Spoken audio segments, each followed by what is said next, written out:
इतिहास व्याख्याता। आज हम मध्यकालीन भारत का इतिहास और उसमें मुगल सिख संबंध के विषय में पढ़ेंगे। इससे पहले पिछली क्लास में हमने मुगल राजपूत संबंध के विषय में विस्तार से पढ़ा। आज हम मुगल सिख संबंध के विषय में पढ़ेंगे। मुगल साम्राज्य के संस्थापक बाबर ने 1519 ईस्वी से 1526 ईस्वी तक भारत पर 5 बार आक्रमण किए थे। जिस समय बाबर ने चौथी बार पंजाब पर आक्रमण किया 1524 ईस्वी, उस समय गुरु नानक अमनाबाद में आए हुए थे। बाबर ने अमनाबाद को पूरी तरह उजाड़ दिया तथा लोगों पर भीषण अत्याचार किए। गुरु नानक ने बाबर के अत्याचारों को अपनी आंखों से देखा था, अतः उन्होंने बाबर का घोर विरोध किया। फलस्वरूप अमनाबाद के निवासियों के साथ गुरु नानक को भी बंदी बना लिया गया। कहा जाता है कि अन्य बंदियों की तरह गुरु नानक को भी चक्की पीसने की सजा दी गई थी। बाबर के अत्याचारों के कारण अमनाबाद की बर्बादी और लोगों की दुर्दशा का वर्णन स्वयं गुरु नानक ने बड़े मार्मिक शब्दों में किया है। बाबर के अत्याचारों से अनेक लोग बेघर हो गए और तथा अनेक स्त्रियों की मांगों का सिंदूर मिट गया। बाबर की बर्बरता को उन्होंने पाप दी जंज कहा है। अब जैसे छोटा क्वेश्चन आ सकता है कि पाप दी जंज क्या है, तो अपने को क्या लिखना है? बाबर की बर्बरता को उन्होंने पाप दी जंज कहा है। गुरु नानक ने लोधी सुल्तानों को भी फटकारा है तथा उन्हें कुत्तों की उपाधि दी है। पंजाबियों की दुर्बलता को उन्होंने भेड़ों का रेवड़ कहते हुए बाबर को एक भयानक भेड़िया कहा है। पंजाब की तात्कालिक राजनीतिक अस्थिरता को उन्होंने धन यौवन बेरी भय शब्दों में व्यक्त किया है, क्योंकि उस समय किसी की संपत्ति और स्त्री की इज्जत सुरक्षित नहीं थी। गुरु नानक सहित अनेक संत महात्मा बाबर के अधिकारियों द्वारा बंदी बनाए गए थे। बाद में बाबर को पता लगने पर गुरु नानक को बाबर के समकक्ष पेश किया गया।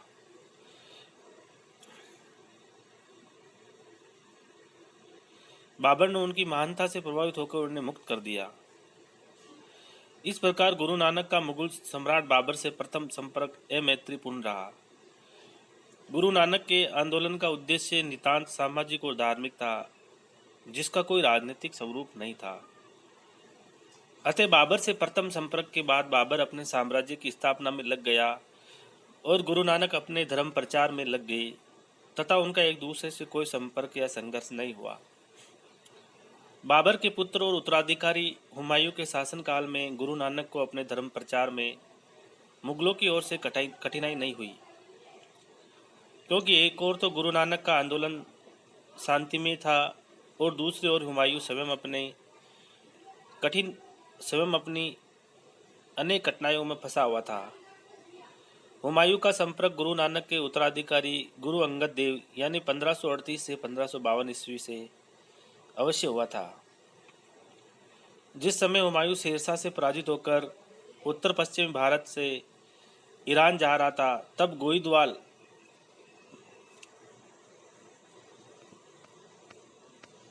नामक स्थान पर गुरु अंगद से मिलने आया। उस समय गुरु अंगद पूजा पाठ में लगे हुए थे। कहा जाता है कि पूजा पाठ के कारण गुरु के आने में थोड़ी देर हो गई, तब उत्तेजित हुमायूं ने अपनी तलवार निकाल ली थी। गुरु अंगद को इसकी सूचना मिल गई, अतः मुलाकात के समय उन्होंने हुमायूं को फटकारते हुए कहा कि आपको अपनी तलवार पर इतना ही गर्व है तो फिर शेरशाह के विरुद्ध इसका प्रयोग क्यों नहीं किया? सम्राट को संतों के विरुद्ध तलवार खींचना शोभा नहीं देता। इससे हुमायूं बड़ा लज्जित हुआ और गुरु से आशीर्वाद मांगा। गुरु ने हुमायूं को आशीर्वाद देते हुए कहा उसे अपना राज्य में प्राप्त होने का आश्वासन दिया। मुगल सम्राट अकबर और सिखों के बीच प्रथम संपर्क तब हुआ जब अकबर बाबा फरीद के मकबरे की यात्रा के लिए पाक पटना जा रहा था। गुरु अंगद के उत्तराधिकारी गुरु अमरदास 1552 से 1574 ईस्वी की सादगी और भक्ति का बाबर पर अच्छा प्रभाव पड़ा। अकबर पर अच्छा प्रभाव पड़ा।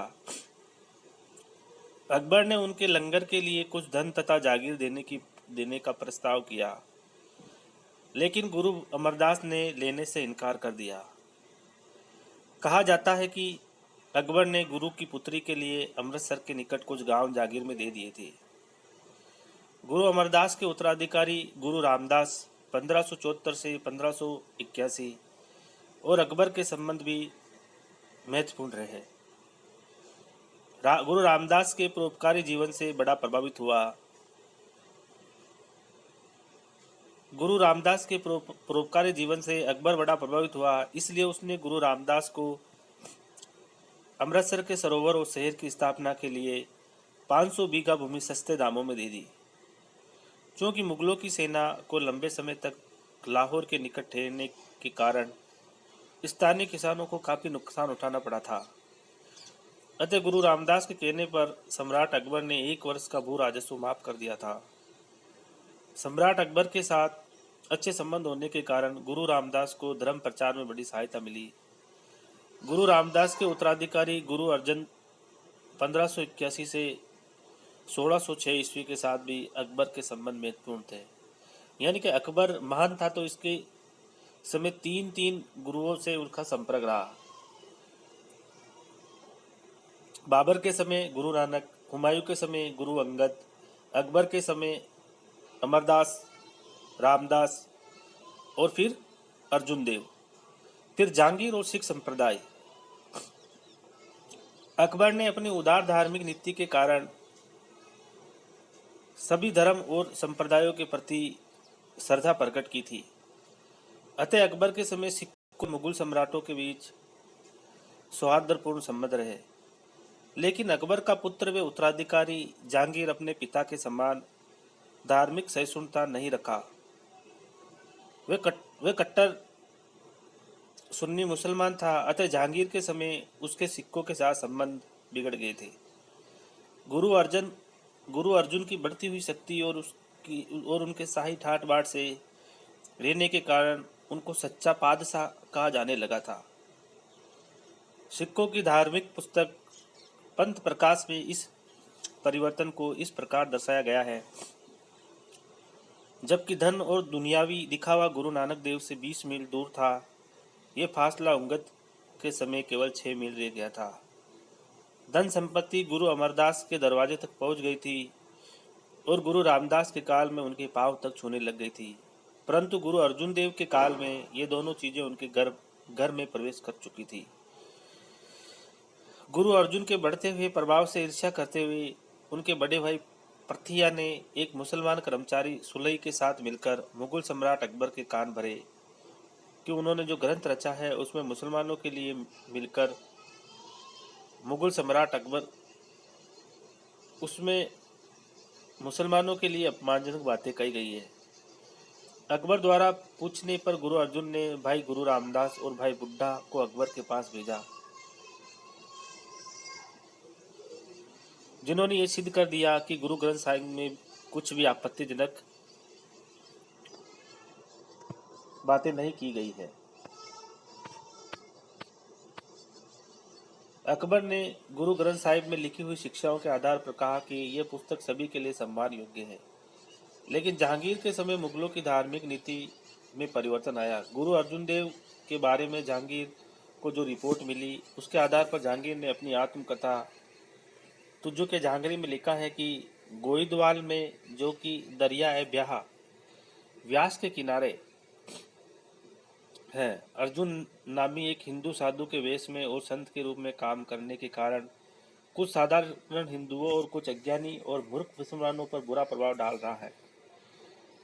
3-4 धार्मिक पुस्तकों से ये काम चला आ रहा है। कई बार मेरे मन में आया कि उनके इस पाखंड को समाप्त कर दिया जाए या उनकी मुसलमानों के विशाल समूह में मिला लिया जाए।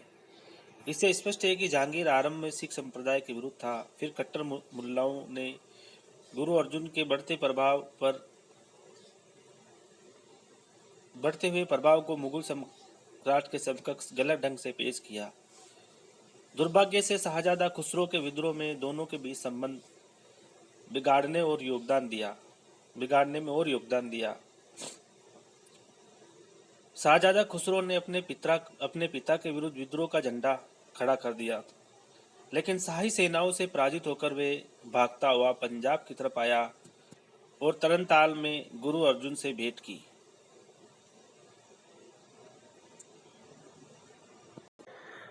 गुरु अर्जुन ने शाहजादे के साथ माथे पर तिलक लगाया और कुछ धन भी दिया। गुरु अर्जुन के विरुद्ध उनके विरोध परथिया मीणा और उनके मुसलमान सहायक अफर तुलसुलई ने काफी प्रचार कर रखा था। रही सही कसर चंदू शाह ने पूरी कर दी। चंदू शाह लाहौर का दीवान था, जिसने अपनी पुत्री की शादी गुरु अर्जुन के पुत्र हरगोविंद से करने का पैगाम भेजा, लेकिन गुरु ने इस रिश्ते के लिए मना कर दिया, जिससे चंदू शाह का क्रोधित होना स्वाभाविक था तथा उसने गुरु अर्जुन से बदला लेने का निश्चय कर लिया था। शाहजादे खुसरो के विद्रोह ने चंदू शाह को अवसर दे दिया और उसने सम्राट के कान भरे कि गुरु ग्रंथ साहिब में इस्लाम के विरुद्ध अनुचित बातें लिखी गई है। अतः सम्राट ने गुरु को आदेश दिया कि वे अपने आदि ग्रंथ से कथित इस्लाम विरोधी शब्द निकाल दे और दंड स्वरूप 2 लाख रुपया सरकार को अदा करे। गुरु ने दोनों बातें स्वीकार कर दी। गुरु का मानना था कि आदि ग्रंथ में कुछ लिखा गया है वह बहुत सोच विचार कर लिखा गया है, जो सत्य पर आधारित है। दंड के बारे में उन्होंने कहा कि यह संपत्ति लोगों की है, संतों का कोई अपना धन नहीं होता है। कहा जाता है कि लाहौर के हिंदुओं और सिखों ने दंड की राशि देने की इच्छा व्यक्त की थी, लेकिन गुरु ने लोगों को ऐसा करने से मना कर दिया।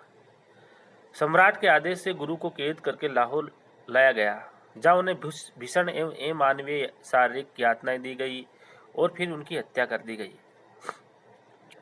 कुछ इतिहासकारों ने गुरु अर्जुन की हत्या को राजनीतिक रूप देने की चेष्टा की है। खुसरो की सहायता और आशीर्वाद देना एक संत के लिए राजद्रोह नहीं समझा जा सकता। गुरु द्वारा खुसरो को कुछ धन देना केवल मानवता पर आधारित व्यवहार था, जो राजनीतिक सहायता का रूप नहीं ले सकती। सर यदुनाथ सरकार ने लिखा है कि इस किस्म के दंड उन लोगों को दिए जाते थे जो सरकार पर कर नहीं चुकाते थे। गुरु अर्जुन ने किसी सरकारी कर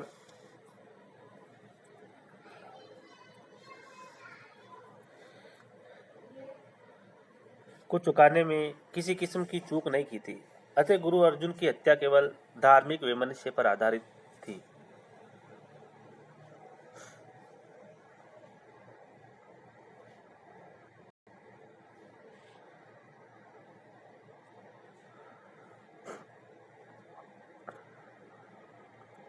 गुरु अर्जुन की हत्या सिख धर्म के इतिहास की एक महान घटना है। इस घटना से सिखों व मुगलों के आपसी संबंधों में एक युगांतकारी परिवर्तन आया। अब सिख गुरुओं के ने अपने धार्मिक कर्तव्यों के साथ साथ राजनीतिक कर्तव्यों को भी अपना लिया, अर्थात अब उन्हें सतगुरु के साथ साथ ही उसको सच्चा पातशाह भी माना जाने लगा। सिखों ने अनुभव किया कि अब शांति की नीति से काम नहीं चलेगा,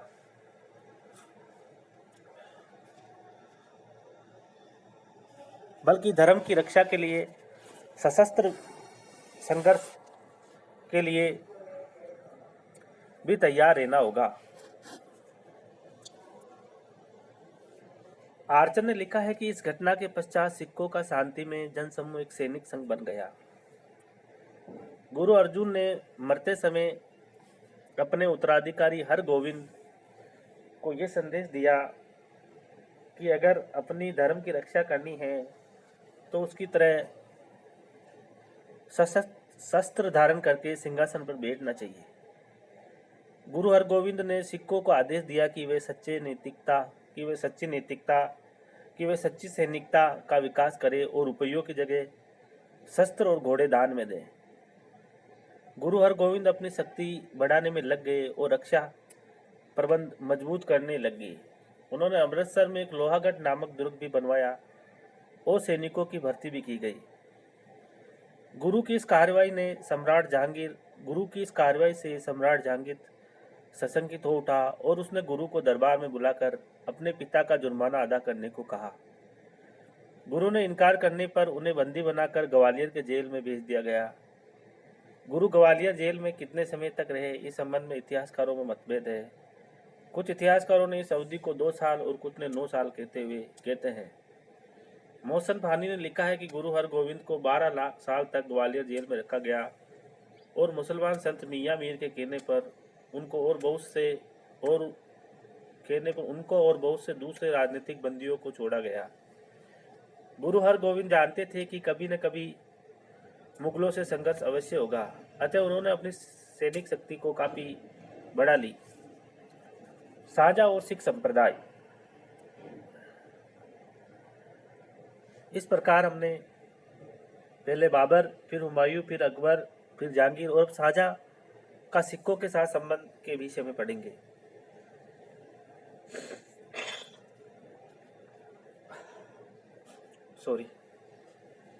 सम्राट जहांगीर का पुत्र एवं उत्तराधिकारी शाहजहाँ भी कट्टर मुसलमान था, अतः शाहजहाँ और सिखों के पारस्परिक संबंध बिगड़ते गए। उस समय गुरु की बढ़ती हुई सैनिक शक्ति लाहौर के मुसलमान काजी की बेटी कोका के गुरु के पास जाने और शाहजहाँ के उस फरमान जिसके द्वारा उसने मुसलमानों के किसी और धर्म के प्रवेश के विरुद्ध जारी किया था से स्पष्ट हो गया कि मुगलों से संघर्ष अवश्यंभावी है। ऐसे वातावरण में छोटी छोटी घटनाएं गंभीर रूप धारण करती गई और गुरु को मुगलों के विरुद्ध खुले तौर पर युद्ध करना पड़ा। गुरु हरगोविंद ने शाहजहाँ के काल में अमृतसर में 1628 ईस्वी, लाहौर में 1631 ईस्वी और करतारपुर में 1634 ईस्वी में लड़ाइयाँ लड़ी। इन लड़ाइयों में किसी भी पक्ष ने निर्णायक विजय हासिल नहीं की, परंतु अब यह सिद्ध हो गया कि सिख मुगलों को खुली चुनौती दे सकते हैं। 1634 ईस्वी के बाद गुरु की आयु अधिक हो जाने के कारण उन्होंने मुगलों से संघर्ष त्याग दिया और अपनी आयु के अंतिम 10 वर्ष किरतपुर नामक स्थान पर शांति से धर्म प्रचार में बिताए। उनका मानना था कि मुगलों का अधिक विरोध करके उन्हें सिखों का दमन करने को न उकसाया जाए। गुरु हरगोविंद का उत्तराधिकारी गुरु हरराय 1645 से 1661 ईस्वी हुआ, जिन्होंने मुगलों से मैत्री संबंध बनाए रखे। यद्यपि उन्होंने अपनी सैनिक शक्ति को बनाए रखा, लेकिन मुगलों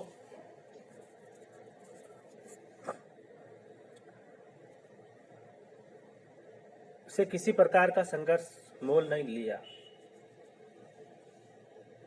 कहा जाता है कि शाहजहाँ के ज्येष्ठ पुत्र दारा के साथ उनके बहुत अच्छे संबंध थे और दारा के बीमार होने पर गुरु हरराय ने उसके लिए दवाई भी भेजी थी, जिससे वह स्वस्थ हो गया।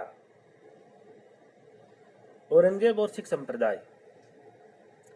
गुरु हरराय और शाहजहाँ के ज्येष्ठ पुत्र दारा के बीच अच्छे संबंध थे, अतः उन्होंने उत्तराधिकारी संघर्ष में गुरु हरराय ने दारा की सहायता की। उत्तराधिकारी संघर्ष में विजय होकर जब औरंगजेब सम्राट बना, तब औरंगजेब ने दारा की सहायता करने के कारण दंड देने का निश्चय किया। औरंगजेब ने गुरु हरराय से ग्रंथ साहिब में मुसलमानों के विरुद्ध उल्लेखित शब्दों की समीक्षा करने के लिए कहा। गुरु हरराय ने अपने बड़े पुत्र रामराय को स्पष्ट करने के लिए दिल्ली भेजा। रामराय ने अपनी चतुराई से यह व्याख्या की कि वास्तव में मुसलमान शब्द की जगह बेईमान शब्द होना चाहिए था। इससे सम्राट को गुरु के विरुद्ध कोई कार्रवाई करने का अवसर तो नहीं मिल सका, लेकिन गुरु हरराय ने रामराय द्वारा की गई व्याख्या को बहुत बुरा माना और यही कारण है कि गुरु हरराय ने रामराय के स्थान पर उसके छोटे भाई हरकिशन को गुरु नियुक्त कर दिया। गुरु हरराय ने रामराय की चतुराई को कायरता समझा, जिसमें सच्चाई बखान करने का साहस न होने के कारण उसे गुरु बनाना उचित नहीं समझा। गुरु हरराय की मृत्यु के बाद 1661 ईस्वी में गुरु हरकिशन गुरु बने। गुरु हरकिशन रामराय द्वारा उनके विरुद्ध की गई शिकायत का जवाब देने स्वयं दिल्ली गए, लेकिन वहीं वह चेचक से ग्रस्त हो जाने के कारण उनका देहांत हो गया। गुरु हरकिशन के देहांत के बाद बकाला स्थित बहुत से सोडियों ने अपने आप को गुरु माने जाने का दावा किया, क्योंकि गुरु हरकिशन ने अपनी बीमारी के समय किसी को गुरु नियुक्त नहीं किया था। परंतु गुरु तेग बहादुर ने अपने आप को गुरु हरकिशन का सच्चा उत्तराधिकारी सिद्ध कर दिया और इस प्रकार वे सिखों के 90 गुरु बन गए। फिर भी उनके भतीजे धीरमल, जो कि गुरु हरगोविंद के सुपुत्र बाबा गुरुदित्ता का पुत्र था, और कुछ मसंदनों ने उनका विरोध जारी रखा। उन्होंने कुछ अज्ञानी सिखों को अपने साथ मिलाकर गुरु तेग बहादुर को मारने का प्रयास किया। बकाला के सोडियों ने दुखी होकर जब वे अमृतसर की तरफ गए, तब अमृतसर के भ्रष्ट मसिंदों ने उन्हें हर मंदिर में दाखिल नहीं होने दिया। तब वे कीरतपुर में आकर ठहरे। यहाँ उनके निकट संबंधियों ने उन्हें चैन से नहीं रहने दिया। अतः वे धर्म प्रचार के लिए एक सिसोदिया राजपूत सरदार के साथ आसाम चले गए। 3 साल आसाम में रहने के बाद वे पटना आ गए, जहाँ उनके पुत्र गोविंद राय यानी गोविंद सिंह का जन्म हुआ। पटना में उन्हें पंजाब के चिंताजनक समाचार मिलने लगे। सम्राट औरंगजेब की धार्मिक कट्टरता, उसकी दमनकारी नीति और उसके आदेशानुसार हिंदुओं को बलपूर्वक मुसलमान बनाया जा रहा था। कश्मीर के गवर्नर शेर अफगन के बारे में तो ये प्रसिद्ध हो गया था कि वे कश्मीरी पंडितों को मुसलमान बनाने में सबसे अग्रणी है। ऐसी स्थिति में गुरु तेग बहादुर ने पंजाब लौटने का विचार किया। पंजाब लौटकर स्थान स्थान पर जाकर उन्होंने प्रचार किया कि कोई भी डरकर अपना धर्म न छोड़े। जब वे आनंदपुर में ठहरे हुए थे, तभी कश्मीरी पंडितों का एक प्रतिनिधि मंडल उनसे मिला और सहायता के लिए प्रार्थना की। कश्मीरी पंडितों की दुर्दशा देखकर उन्होंने कहा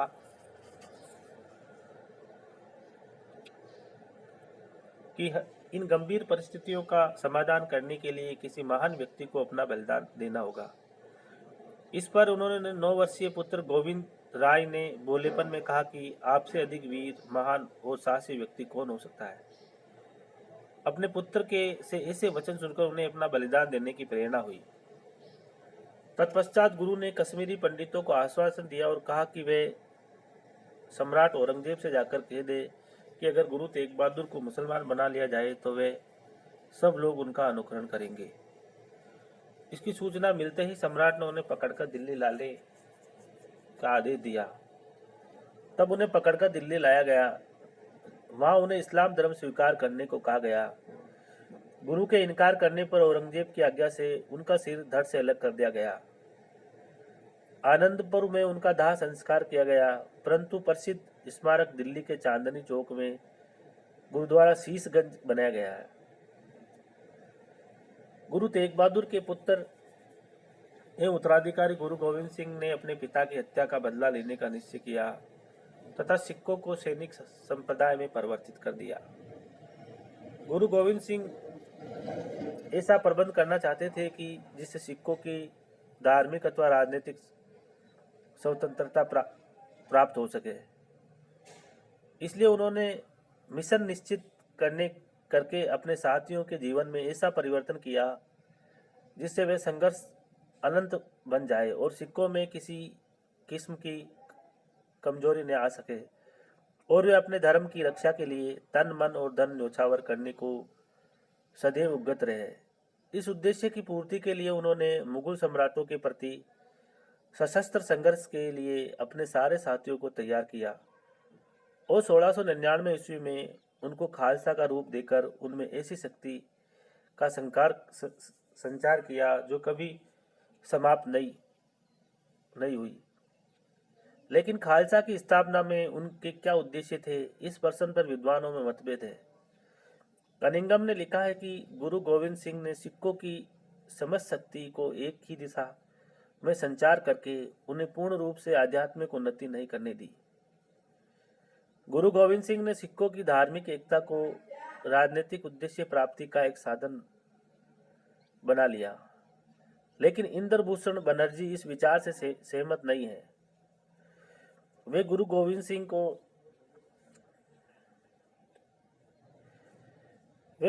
सिंह की शिक्षा को गुरु नानक की शिक्षा के बिल्कुल अनुरूप मानते हुए केवल इतना अंतर समझते कि गुरु गोविंद सिंह ने अपने साथियों को धर्म युद्ध के लिए तैयार किया। विद्यासागर सूरी इसी मत से सहमत है। खालसा की स्थापना के बाद सिक्कों की पहली मुठभेड़ बिलासपुर के राजा भीमचंद से हुई, क्योंकि राजा भीमचंद ने गुरु से आनंदपुर की जमीन का कई सालों का किराया मांगा और किराया न देने पर राजा भीमचंद ने कुछ अन्य पहाड़ी राजाओं से मिलकर सिक्कों पर आक्रमण कर दिया। गुरु ने अपने साथियों के साथ उनका मुकाबला किया तथा उन्हें पराजित कर खदेड़ दिया। इस पर पहाड़ी राजाओं ने मुगल सम्राट से गुरु गोविंद सिंह की शिकायत की। मुगल सम्राट ने सरहिंद व लाहौर के सूबेदारों की पहाड़ी राजाओं से मिलकर गुरु के विरुद्ध कार्रवाई करने का आदेश दिया। फलस्वरूप बिलासपुर की सेनाओं के साथ शाही सेना ने आनंदपुर को घेर लिया। जब आनंदपुर के किले में रसद खत्म हो गई और शाही फौजों से मुकाबला करना असंभव प्रतीत होने लगा, तब गुरु ने आनंदपुर की इस शर्त पर छोड़ना स्वीकार किया कि उन्हें सकुशल वहां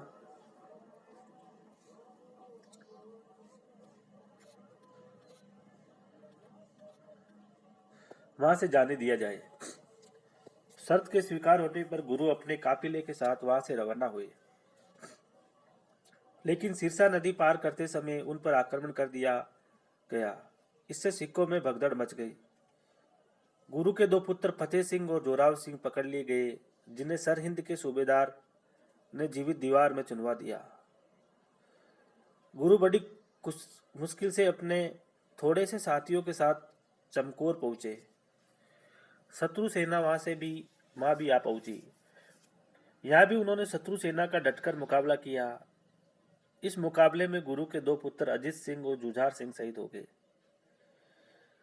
अपनी शक्ति का आवाज देखकर गुरु वेश बदलकर माछीवाड़ा चले गए। माछीवाड़ा पहुंचने पर उन्हें उनके दो पुत्रों को जीवित दीवार में चुने जाने का समाचार मिला। इस पर उन्होंने मुगल साम्राज्य का अंत करने का दृढ़ निश्चय कर लिया। माछीवाड़ा से वे रायकोट आए और यहाँ से दीना आ गए। दीना से उन्होंने मुगल सम्राट को एक लंबा पत्र लिखा, जिसे जफरनामा कहा जाता है। इस पत्र में उन्होंने मुगल अत्याचारों का वर्णन किया था। दीना से गुरु खिदराना पहुंचे। खिदराना में उन्होंने अपनी सुरक्षा का उचित प्रबंध किया। 1706 ईस्वी में सरहिंद के सूबेदार वजीर खान ने उनके विरुद्ध सेना भेजी। खिदराना में गुरु के 40 साथी शहीद हो गए। तत्पश्चात गुरु तलवंडी आ गए, जो अधिक सुरक्षित स्थान था। यह उन्हें थोड़ा अवकाश मिला। यही रहते हुए गुरु ने अपना प्रसिद्ध ग्रंथ दशम पातशाह का ग्रंथ लिखा। यही से गुरु ने एक और पत्र सम्राट औरंगजेब को लिखा, जिसमें वजीर खान के विरुद्ध कार्रवाई करने को कहा गया। संभवतः दूसरे पत्र के मिलने पर सम्राट औरंगजेब ने अनुभव किया कि वे गुरु के साथ अन्याय हुआ है। यद्यपि औरंगजेब ने वजीर खां के विरुद्ध तो कोई कार्रवाई नहीं की, लेकिन गुरु को मिलने के लिए बुलाया। गुरु अभी राजपुताना तक ही पहुंचे थे कि 2 मई 1707 ईस्वी को उन्हें औरंगजेब की मृत्यु का समाचार मिला। औरंगजेब की मृत्यु के एक बाद उसके पुत्रों में उत्तराधिकार संघर्ष आरंभ हो गया। इस संघर्ष में मुअज्जम विजयी हुआ और बहादुर शाह के नाम से मुगल तख्त पर आसीन हुआ। नया बादशाह गुरु का विरोधी नहीं था। आगरा में गुरु और बहादुर शाह की भेंट हुई। कहा जाता है कि नए सम्राट ने उसका स्वागत किया और काफी उपहार दिए। नया सम्राट भी वजीर खां के विरुद्ध कार्रवाई करने में टालमटोल करता रहा। इसी समय सम्राट अपने भाई कामबख्श के विरुद्ध कार्रवाई करने दक्षिण की ओर रवाना हुआ। तब गुरु भी अपने साथियों के साथ सम्राट के साथ दक्षिण की तरफ चल पड़े। रास्ते में गोदावरी के किनारे नांदेड़ नामक स्थान पर जब गुरु अपने शिविर में अकेले थे, तभी 2 अफगान पठानों ने छुरे से वार करके उन्हें घायल कर दिया। रक्त अधिक बह जाने के कारण अपना अंतिम समय निकट जानकर गुरु ने अपने साथियों को आदेश दिया कि उनकी मृत्यु के पश्चात गुरु परंपरा को समाप्त कर दिया जाए तथा केवल धर्म ग्रंथ को ही गुरु माने। 17 अक्टूबर 1708 ईस्वी को गुरु गोविंद सिंह का देहांत हो गया। सिखों व मुगलों के पारस्परिक संबंधों से यह स्पष्ट होता है कि सिख सम्मानजनक जीवन जीना चाहते थे, लेकिन जब ये असंभव हो गया तब उन्होंने धार्मिक स्वतंत्रता का एक जबरदस्त आंदोलन छेड़ दिया, जो कालांतर में राजनीतिक स्वतंत्रता के आंदोलन में परिवर्तित हो गया। इस प्रकार हमने मुगलों का सिखों के साथ संबंध के विषय में विस्तार से अध्ययन किया। धन्यवाद।